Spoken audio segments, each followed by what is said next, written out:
Upat ka mga individual ang arestado sa operasyon sa NBI Sembro sa gawa sa buhatan sa LTO 11 sa Davao City.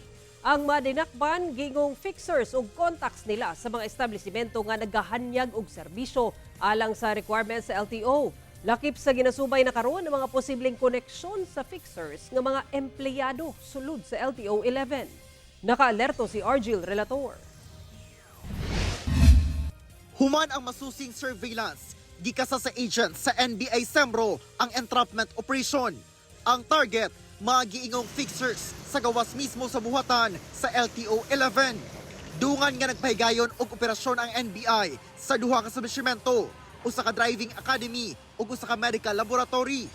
Duha ka matud pa fixers ug duha ka giingong contact nila sa mga establishmento nga nagahanyag og serbisyo alang sa requirements sa LTO ang nadakpan. So yung mode before the arrest is may mga fixers na lalapit sa mga clients and then they will bring it to different establishment na ng services related sa LTO registration. Nag-ugat matud pa ang operasyon sa pagpatabang sa mismong regional director sa LTO 11 alang sa pagkontra sa fixers sa mga serbisyo sa LTO sama sa pagkuha og driver's license, rehistro, renewal ug uban pa.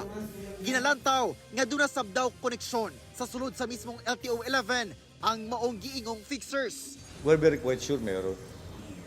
Then forward sa LTO na utos na ng direktor nyo. Pag hindi sila nag-cooperate sa direktor nila, sa cleansing na mangyayari, nandun yung NBI. Dugay-dugay na matud pa kini nga illegal nga aktibidad busa bahad sa NBI ngadto sa mga nalambigit nga empleyado. Wala exempted dito.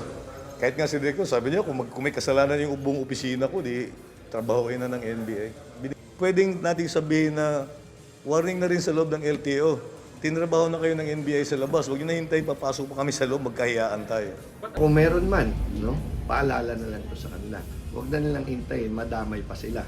No, para ma-ensure natin nga, gaya na sinabi ko, na tapat ang paninerbisyo natin sa publiko. Gilimod sa usa sa mga dinakpan nga konektado siya sa fixers. Ang kining fixer nagsulod didto, nagdala og kliyente, wala man ko kabalo kung unsa basta ang musulod sa mo magpa-medical gina-cater na mo.